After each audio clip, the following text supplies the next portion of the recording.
Hello সবাইকে, আমার নতুন একটা ভিডিওতে তোমাদের সবাইকে ওয়েলকাম। চলে এসেছি আবার পুরী সিরিজের গল্প নিয়ে।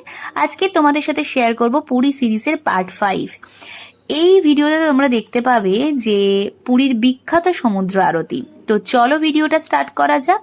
আগের ভিডিওতে দেখেছো এই টি শার্টটার ক্যাজুয়াল প্যান্টটা আমি পরেছিলাম, তাই এটার সাথে একটুখানি সানস্ক্রিন, লিপস্টিক আর আইলাইনার পরে সমুদ্রের আরতি দেখবো বলে একদম রেডি হয়ে নিয়েছি। পুরীতে থাকা মানেই প্রচুর ট্যান, তাই সানস্ক্রিন মাখতে কিন্তু ভুলিনি। যাই হোক, জানি না সানস্ক্রিন মাখার পরেও কতটা ট্যান থেকে আমি দূরে থাকতে পারবো।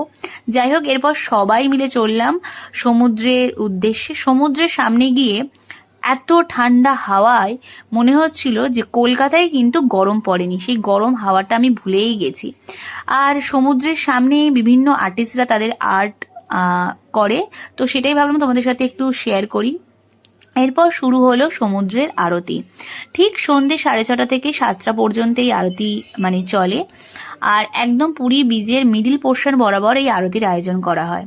শঙ্খ, কাঁসা, ঘণ্টা সমস্ত কিছু বাজিয়ে আর হরে কৃষ্ণ হরে নাম বলে এই আরতি কিন্তু শুরু হয়, যেটা না দেখলে আমি মুখে হয়তো তোমাদেরকে বোঝাতে পারবো না যে পুরো গায়ে কাঁটা দেওয়ার মতোই আরতি শুরু হয়। এত সুন্দরভাবে আরতি হয়, আর যত আরতি হতে থাকে ততই সমুদ্রের গর্জন আরও বাড়তে থাকে।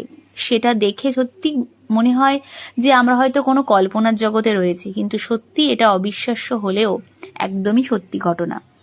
এই আরতির শেষে কিন্তু প্রসাদ হিসেবে কিশমিশ দেওয়া হয় এবং হোমের টিকা দেওয়া হয়। তো সবাইকে আরতির তাপ দেওয়া হয়, লাইন দিয়ে প্রসাদটা গ্রহণ করতে হয়।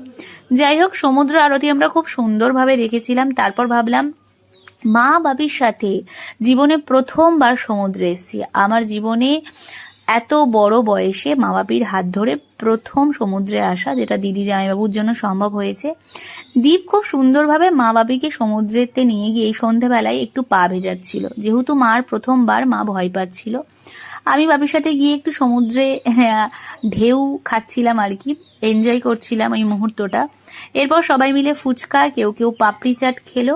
যেটা আমরা সব থেকে এনজয় করেছিলাম পুরীতে, সেটা হচ্ছে পুরীর সমুদ্রের এই পার্টটাতেই মোহনভোগ, ক্ষীর, সরভাজা এই টাইপের মিষ্টিগুলো কিন্তু বিক্রি হয়, এবং ওদের এই মিষ্টি কিন্তু বেশিক্ষণ থাকে না, গরম গরম নিয়ে আসে, খুব তাড়াতাড়ি শেষ হয়ে যায়। 10 টাকা করে পিস হয়। তোমরা যারা যারা খাওনি, পুরীতে গেলে এটা অবশ্যই ট্রাই করো। এরপর রুমে এসে ফ্রেশ হয়ে মাংসের ঝোল দিয়ে ভাত খেলাম, আর গাঙ্গুরামের খাজা ট্রাই করলাম। ভিডিওটা কেমন লাগলো?